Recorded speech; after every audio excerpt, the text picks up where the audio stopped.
Hello everyone, it's Decrypt. Just want to make this video to announce that I will be starting a new series on YouTube called the Wizard101 New Player Walkthrough. Before I begin, I do want to apologize for anybody who might be watching this on a mobile device. My monitor does not have the ability to have its resolution adjusted at the hardware level, so OBS only recognizes it as a ultra-wide 3440 by 1440 monitor.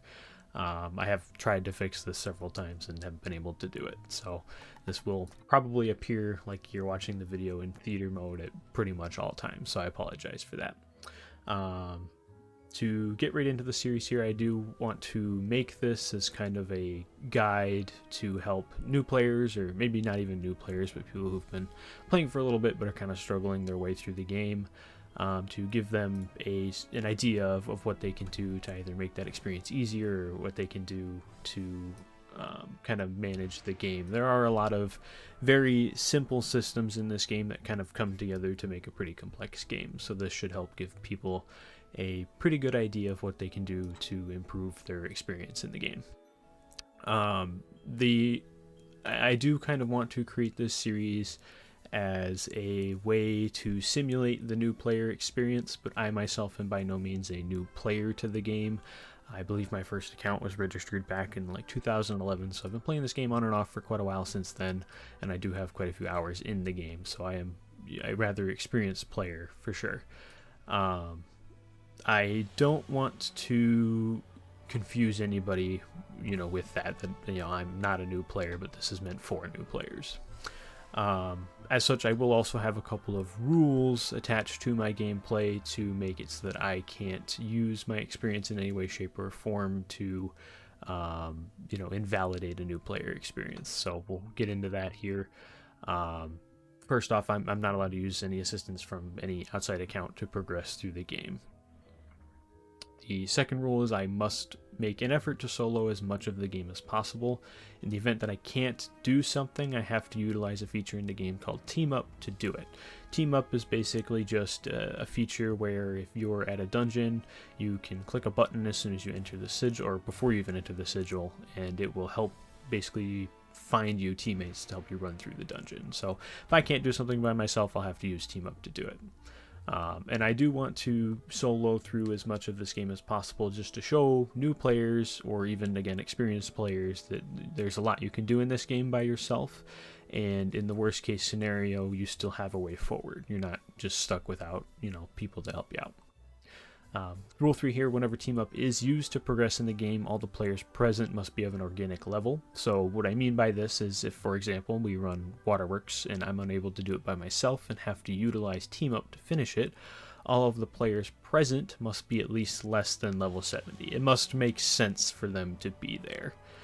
There's only one exception to this rule. I'm only allowed to be carried by high-level players when I naturally encounter them. A situation I could think of where this may actually happen is Catacombs, which is a level 130 dungeon in the game.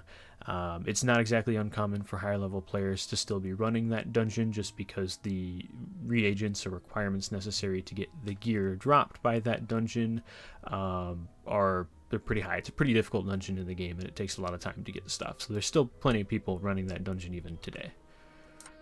Rule 4, I am not required to do challenge mode to progress the game. I put this rule in here for a multitude of reasons. The first being that in order for you to unlock challenge mode, you have to complete something in standard mode first. It doesn't really make much sense for us to spend all that time to beat something the first time just to turn around and try to beat it again in a harder mode. Doesn't really make much sense. The second reason why is because challenge mode in the game is considered advanced content, and as such, any spell that is PvP banned or advanced content banned is not allowed in challenge mode, which not only makes those fights more difficult, but completely changes the strategy around them. And if you just don't have to do it, there's no reason for me to waste the time strategizing and figuring out how we're going to beat those modes. It just doesn't make much sense. And that leads into the third reason: they just don't make sense to do. The rewards aren't that much more worthwhile for us to put in all that effort to do them, so there's just no reason to do it, so I'm not going to force myself to do it. And you don't have to either as a new or experienced player. You can just do a fight in standard mode and move on. Rule 5, after fighting a fight solo or beating a fight solo, I am allowed to utilize team up for any farming purposes.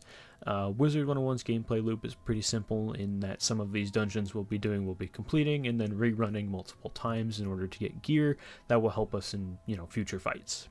For this rule as well, I'm only allowed to have viewers help me with with farming during streams.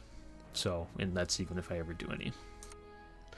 Rule 6, I'm not allowed to utilize set gear to fight bosses. So what I mean by this is there is a specific statistic within the game called resistance. Resistance is the reduction to incoming damage. Resistance is school-based, so in Wizard101 there are 7 schools of magic. You can think of these kind of like classes in other games. And you can increase your resistance to very specific schools. So what a lot of people will do for very difficult fights in the game is they will maximize their resistance to a boss's school in order to reduce the damage coming to them as much as possible. I want to avoid this in this walkthrough just because it's kind of boring to watch if I'm just going to be immune to any attacks that come my way and I just don't take damage. There's no fun there. There's no risk. It's just boring to watch. But also second, because sometimes to do these strategies, some of the gear isn't as accessible to most players as it otherwise would be. There are some, like I believe storm resistance is a really easy one to increase because you can buy bizarre gear that darn near makes you immune to storm damage. But we're not going to be utilizing any of that stuff just because I want this to be entertaining. I want it to be really simple too. I want this to be a really easy guide that people can refer to progress through the game. Especially new players. This is really, really geared towards new players. And I'm only allowed to set spells in my deck. It's a core part of the strategy of the game is manipulating your spell deck in a way to make fights easier, so we're not going to remove that, of course. But I do want to remove the set gear aspect of it.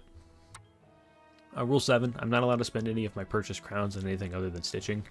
I am allowed to utilize the Earns Crown feature in the game to buy items from the crown shop, however.